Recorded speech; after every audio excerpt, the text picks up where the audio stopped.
Thank you all for being here today. I am Sergeant Vanessa Munn with the BC RCMP Communications, and I will be your moderator today. I understand that there are many questions regarding the tragic incident that occurred in Tumbler Ridge yesterday. BC RCMP Commanding Officer Deputy Commissioner Dwayne McDonald will provide a statement shortly and will be available to take questions afterwards.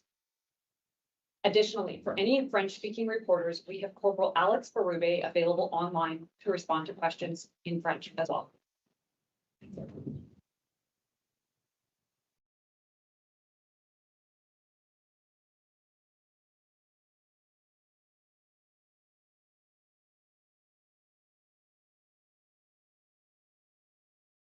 Good afternoon, good morning, everybody. Thank you for coming. And I recognize the significant interest not only the media but the public have in this event, so I will endeavor to do my best to inform you as up to date as possible and to provide some information moving forward about how we will manage our communications. Just start with a review of the incident from yesterday. So on February 10th at approximately 1:20 p.m. Pacific Standard Time, Tumbler Ridge, RCMP received a report of an active shooter at Tumbler Ridge Secondary School. A police-initiated public alert, PIPA, was issued as officers responded. Police from Tumbler Ridge RCMP and surrounding detachments responded immediately, with members from the local detachment arriving within 2 minutes of the initial call. Upon arrival, there was active gunfire, and as officers approached the school, rounds were fired in their direction. Officers entered the school to locate the threat. Within minutes, an individual confirmed to be the shooter was located deceased with what appeared to be a self-inflicted gunshot. Suspect has been identified as 18-year-old Jesse Van Rootselaar, who is a resident of Tumbler Ridge. 2 firearms, a long gun and a modified handgun, were recovered by responding officers. Determining the origin of these firearms and what role they played in the shooting remains a significant part of the active and ongoing investigation. Multiple victims were located throughout the school, along with approximately 25 individuals with possible injuries. Once it was determined to be safe, officers evacuated over 100 students and faculty to a local community center, while police continued to assess whether any ongoing threats remained. Those with potential injuries were transported to the local medical clinic for triage and assessment, and 2 victims with significant injuries were transported to hospital via air ambulance. Following a medical assessment of the individuals, no discernible physical injuries were identified for those that remained at the scene. I'd like to correct some information that was shared yesterday and to clarify that 9 people in total are deceased as a result of this incident. Initially, it was believed that one of the victims, a female with significant injuries, who was transported from the scene by our members and then transitioned to paramedics, had succumbed to her injuries. Police have since confirmed that is not the case. She is alive and was one of the 2 female victims that were airlifted to hospital. Both of those victims remain in serious condition. The deceased victims from the school include an adult female educator, 3 female students, and 2 male students between the ages of 13 and 17. 2 additional victims, an adult female and a male youth, were located deceased in the local residence. BC Major Crime Unit has assumed conduct of the investigation and is working to determine the full circumstances surrounding this tragic incident. There's been much speculation within the community regarding the relationship between the shooter and some of the victims. All of that remains part of the active and ongoing investigation. We are not in a position to publicly confirm any specifics at this time. Additional resources have been deployed to Tumbler Ridge to support both the investigation and day-to-day policing operations, which continue with the assistance of our neighboring detachments. BC Emergency Health Services, the Tumbler Ridge Fire Department, the local medical center, the school district, the community center, and many others within the community have provided significant support throughout this response. Anyone in the community who does not need support, who does need support, is asked to go to the Tumbler Ridge Community Center at 340 Front Street. We understand the community has questions, and we understand they want to know the motive behind this tragic incident. We do believe the suspect acted alone, and there are currently no other outstanding suspects. Our investigators remain on scene, actively gathering information to determine the full circumstances of what transpired. This is a deeply distressing incident where 9 individuals have senselessly lost their lives. Thoughts with the families, the loved ones, the first responders in the greater Tumbler Ridge community, and all those impacted by this tragic incident. If you have questions, I'm prepared to take them at this time. Officer Ramita Daya from Global News. Could you please expand a little bit on the suspect? Was he known to police? Were there any red flags regarding his mental health? So a suspect is identified as an 18-year-old female by the name of Jessie. We have a history of police attendance at family residence. Some of those calls were partly related to mental health issues. Could you spell the suspect's name, please? Yes, the first name is spelled Jesse. The surname is spelled capital VAN space capital ROOTSELAAR. Were the 2 victims found at the residence where the suspect lived? Yes. And why can't you elaborate on the relationship between the victims and in that residence and? I can't elaborate on that. So it is believed the victims of that residence and the suspect are family members. Can you say what parent, sibling, what relationship that is? Yes, the female adult victim is the mother of the suspect, and the youth male is the brother of the suspect, or stepbrother. Can you expand, you talked about a history of mental health with this female suspect. Could you expand on that? I'll give you perhaps remaining some general comments on that. Police had attended that residence on multiple occasions over the past several years, dealing with concerns of mental health with respect to our suspect. I can say that on different occasions, the suspect was apprehended for assessment and follow-up. So apprehended under the Mental Health Act, Yes, taken to hospital. in some circumstances, yes. Any indication whether or not the suspect was receiving any help for their mental health situation regarding counseling, any of those services that are involved? I don't have that information at this time. If the suspect is currently receiving care, I don't have that information. And any of the interactions with police, any of them have to do with weapons, guns Yes. in particular? Yes. Could you expand on that, please? I will say that, again, not trying to be too circumspect, but police have attended that residence in the past, approximately a couple of years ago, where firearms were seized under the criminal code.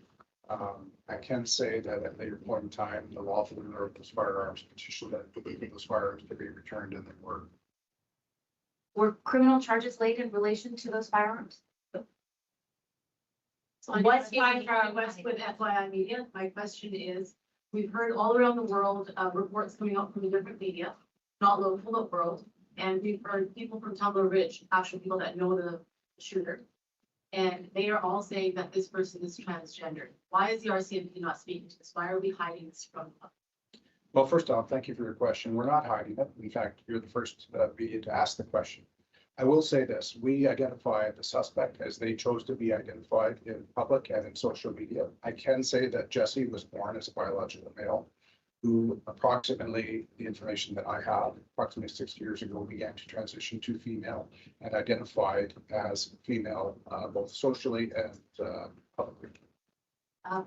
Unfortunately, we've heard a lot of transgender and mass school shootings. Do you think there's a correlation here? It's too early to say whether that has any correlation in this investigation. I think it's important to recognize that this investigation is still in its infancy. We have seen still lockdown in school and residents while we execute search warrants and gather further evidence and talk to witnesses that may have further evidence for close. Can you tell us about the website? I'm just wondering, can you tell me when were these prior to yesterday last in contact with Jesse? It's a good question. I probably have that answer somewhere here in my papers, but I believe we're there sometime last year. But nothing in the last few days. Nothing in the last few days, that's correct. Okay, and you talked about the guns that were recovered. And can you say anything about who owned those guns, whether he had any sort of license? So I will say this, I know the guns are of significant interest to everybody. Part of the reason we haven't identified the specific models of the firearms or ownership is because at this point in time, our investigators continue to pursue those leads. We want to make sure that the information we do provide is accurate. We want to ensure that we can identify properly the ownership of the firearms, how they were procured, whether they were lawfully owned, unlawfully owned, whether they were manufactured, whether there could be any other parties to an offense that we are not yet aware of. So when we are able to release that information, we certainly would. He was quite young. Did he have a license? I can say that she had a license that had expired. I believe it was in 2024. She did not have any firearms registered to her. Can you talk about, sir, any indication in the information you have regarding Jesse experiencing bullying at the school, any sort of difficulty at the school because of this transition from male to female? Do not have any information to suggest that was the case. I can say that Jesse dropped out of school approximately 4 years ago and was not currently attending school. Sir, I have a question here from Jared from the Western Standard. They wanted to just know why we waited until now to confirm the identity of the suspect. It's a good question. I know it's one of concern, specifically with the speed of social media. I think it's important to recognize that yesterday, when we first provided a media availability, it was approximately 5 hours after the active shooter event. At that point in time, we were still trying to lock down locations. We had victims that we were evacuating. As you can imagine, the scene was quite chaotic with significant amount of trauma. And it's important for us when we do release information to get it accurate. And I point to the case of now having to correct and say that there's only 9 deceased persons instead of 10. We want to get information out as quick as possible, but we also appreciate that that information needs to be accurate because particularly when we're dealing with victims or dealing with the identity of the suspect, we have to take into consideration. In this case, our suspect was deceased. We had to locate next of kin to notify them. So I would hate, notwithstanding the public interest, I would hate for someone to find out that their loved one is deceased, coming from our podium or coming from the news media in advance of being told in person. And I have one other question here from Ruth with Energetic C. Was the suspect related to anyone in school?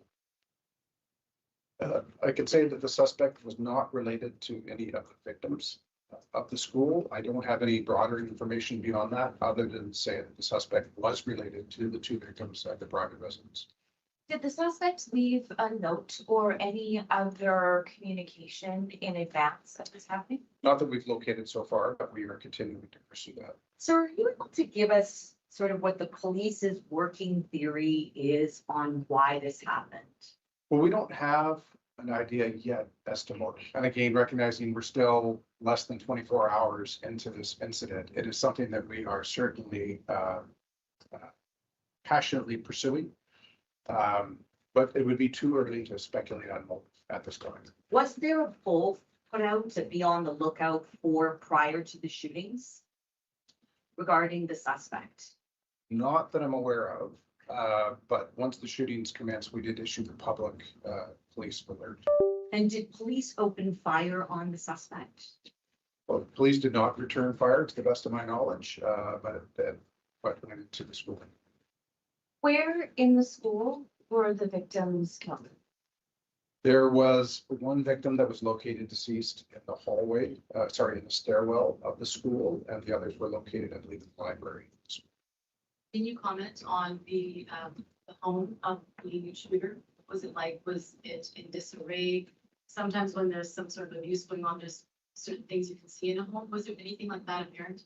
I can't comment yet on the nature or the environment of the family home. It was locked down originally for to secure a search warrant in order to allow our investigators to go in. So I can't comment at this point. Can you give us the rough address of the, like, where the two people found deceased? I do have that information. It will be locked down, so I would respectfully ask members of the media and the public not to attend the scene at the family home because we have a lot going on there, but it's 112 Fellers Avenue at Tumbler Ridge. Regarding the home, were there additional firearms or weapons found during the search? I don't have that information at this point in time. I can say that historically there were firearms that were secured at that residence in safe, but I haven't different investigators yet to determine that they've gone in and getting firearms. Just looking for clarification, you talked about the police being called to the school about the shooting. Were they called to the home before that? Yes, no, they were called after. So we understand the sequence of events, and I'll get to it. So we did not receive a call to attend the home until approximately 2:47 p.m. or 1:47 p.m. Pacific time. We were called because a neighbor, there was a young female at that home that went to the neighbors, and that's how we learned that there were two deceased at that residence. So the neighbor called the police. You know, the sequence of events now is that incident at the home occurred first, where we have the two deceased family members. And from there, our suspect attended the school and commits criminal activity there. What was the relationship of the child who alerted the neighbor to the victims and the suspects? Family member. The reunification process been completed for the injured and evacuated? For the students, and so most of the what I would call injured individuals are people that were assessed for injury were released right in Tumbler Ridge shortly after receiving triage and or treatment. Those that have been medevac, I can't speak to that, but I won't speculate on whether they've been in contact with the family. We're still dealing with extended family of those that are deceased. Do police believe, based on the information had thus far, that suspect had gone into the school specifically targeting an individual, or it was a random shooting? So we don't have information at this point to suggest that anyone was specifically targeted. I will say that as we continue in the investigation, there is further evidence to gather from the school with respect to video surveillance and that of our officers as well. What can we expect with the victim IDs? Will the RCMP be naming them? And what status are you at with the family? So we're currently ongoing with family notification. I will say, as I mentioned before, that most of our victims are quite young. Most were born, and not the students, most were born in 2013, 2012. So as you can imagine, for our family members, extended family members, friends and family, so this is incredibly traumatic. And so we'll deal with and work with the families and cooperate with it in terms of the release of the identities of the victims, photographs and the like. I know that can, we need to approach this with a trauma informed practice. We don't want to create additional trauma for families that are dealing with probably the worst circumstances of their lives. So some victims may not be named officially, or that will be up to the families. That will be up to the families as their lawyers. In terms of the 25 people who were injured, how many of them sustained gunshot wounds? So of the 25 surviving individuals, 2 that are currently airlifted, the majority of the rest, there were not gunshot injuries. The reason they were all examined and triaged in first instance is there were a lot that presented with injury, blood, et cetera, that weren't actually injured, but we had to work through all that.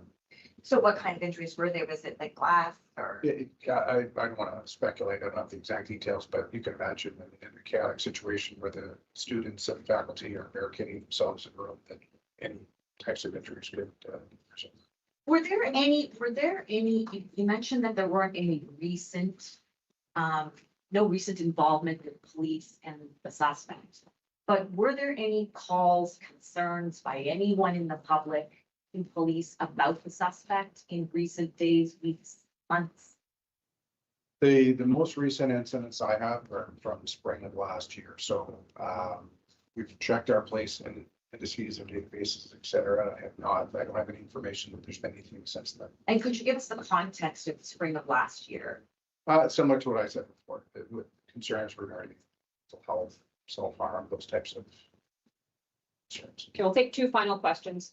Just to clear, injured, so was it 27 injured in total and 2 airlifted 25? Or was it So I divided into 2?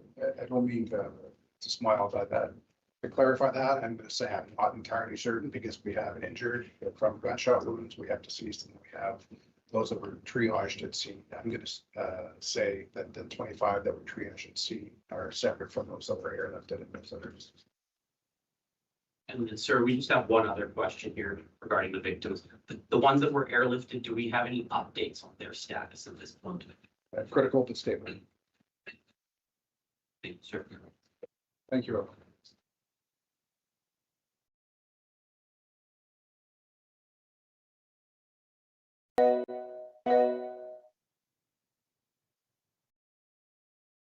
Correct. One thing that just came in, as Sir was up here speaking. So for the deceased victims, the school included a 39-year-old female educator, 3 12-year-old female students, 2 male students ages 12 and 13. And then the 2 additional victims were a 39-year-old female and an 11-year-old male that were located deceased at the local residence. We will be issuing a statement shortly following